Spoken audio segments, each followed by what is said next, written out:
Warning, censorship. Warning, censorship. We had a small Easter gathering, and I had my wife's mother and her children and a few nieces and nephews here for Easter dinner. And one of my neighbors called the police, and I received an $880 ticket. But as far as I'm concerned, this is Canada, and I'll decide who I can have in my house. It's partially because we've had politicians and the media and so-called experts telling people that you should rat out your neighbors. I was able to get his fine reduced, but that wasn't good enough, so I didn't settle for that. And we ended up actually getting the charge completely withdrawn. We've got a brand new Rebel News Fight the Fines victory to tell you about that could not have been possible without all of you at home. Sheila, Gunn, Reid for Rebel News, and today I'm bringing you some much needed good news, all made possible through your generous donations to our largest civil liberties project ever, fightthefines.com, where we connect people who have received a lockdown ticket with top criminal and civil litigators at no cost to them to fight those tickets in court. And all of this work is supported through an ongoing partnership with the registered Canadian charity, the Democracy Fund. Now, that's out of the way. Let me tell you exactly what you have done, what you made possible. Now, one of the things that I dislike most about these lockdown restrictions is some pencil-pushing government bureaucrat telling completely innocent people who they can have in their homes. Like the innocent people are some sort of criminal gangsters.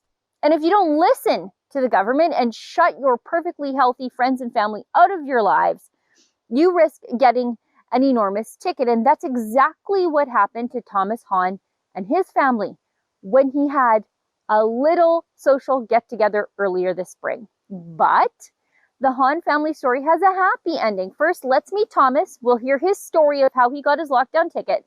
Then we're going to talk to Jenna Little. She's our Fight the Fines paralegal who has been working so hard to organize the fight against these lockdown tickets. And then I'm going to tell you how you can replicate the victory that Thomas and his family just had for another Canadian family. Here's Thomas. We had a small Easter gathering, and I had my wife's mother and her children and a few nieces and nephews here for Easter dinner.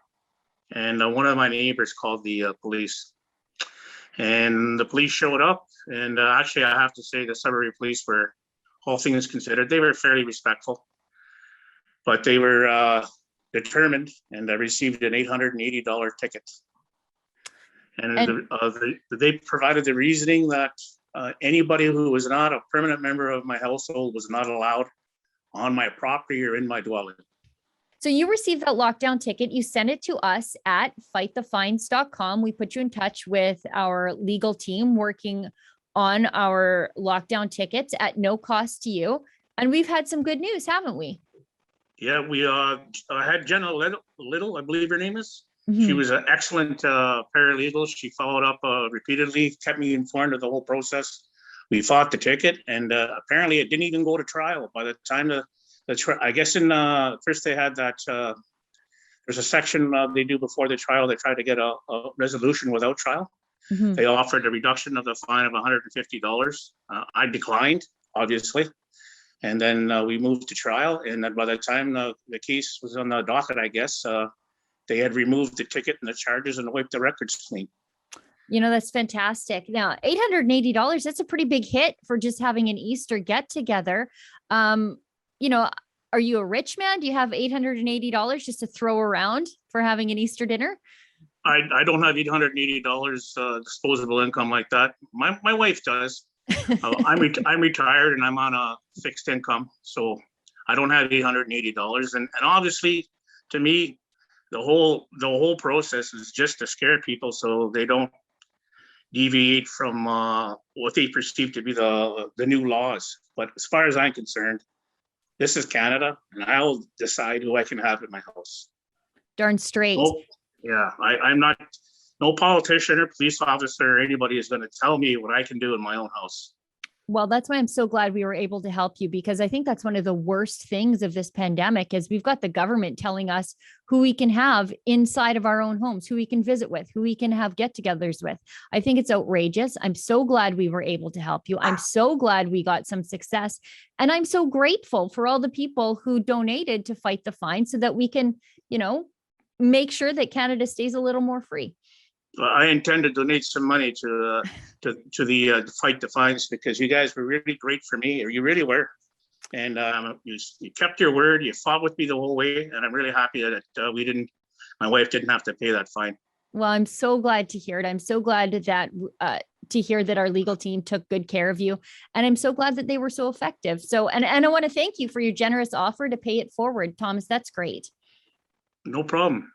I think all Canadians, I tell everybody who asks me, some friends and stuff, I told them I was charged. I tell all Canadians that speak to me about this matter, how helpful Rebel was, and how it's important that everybody take a stand against this movement that seems to be going on in North America. It's so good to hear these stories of Fight the Fine's victories. Sometimes the wins happen, as is the case with Thomas's family, before we even get to do a story about the fight. Now, let's hear from Jenna Little about the Hahn victory and how that came to be. So Mr. Hahn, as you mentioned, had some family over for Easter dinner. It was a pleasant time until the police showed up and he was ticketed, which is obviously extremely frustrating. And I mean, it's partially because we've had politicians and the media and so-called experts telling people that you should rat out your neighbors. So Mr. Hahn came to fight the fines. We were able to navigate his case really well. I was able to get his fine reduced, but that wasn't good enough, so I didn't settle for that. And we ended up actually getting the charge completely withdrawn because there just wasn't enough prospect of conviction, and running a trial just simply would have been a giant waste of time. It's hard to believe that we now live in a country where health bureaucrats can tell you who you can and can't have visit you in your private residence. But here we are. But I'm so glad to be part of the fight against that sort of anti-freedom medical tyranny. And I'm so grateful that you at home support our work through your donations to fightthefines.com. I want to tell you, you at home, you're making a difference in the lives of people you have never met and you may never know, simply because you care about freedom and you care about rights. And the people you're helping, they're just so thankful. So let me thank all of you at home for making this victory possible for the Hahns and for your support and donations to fightthefines.com. You're helping nearly 2,500 other people, family, churches, small business owners. They're just normal people who tried to do normal things, and the government and authorities reacted in the most abnormal of ways. And you're doing what you can to put this right alongside of us. For Rebel News, I'm Sheila Gunn Reid.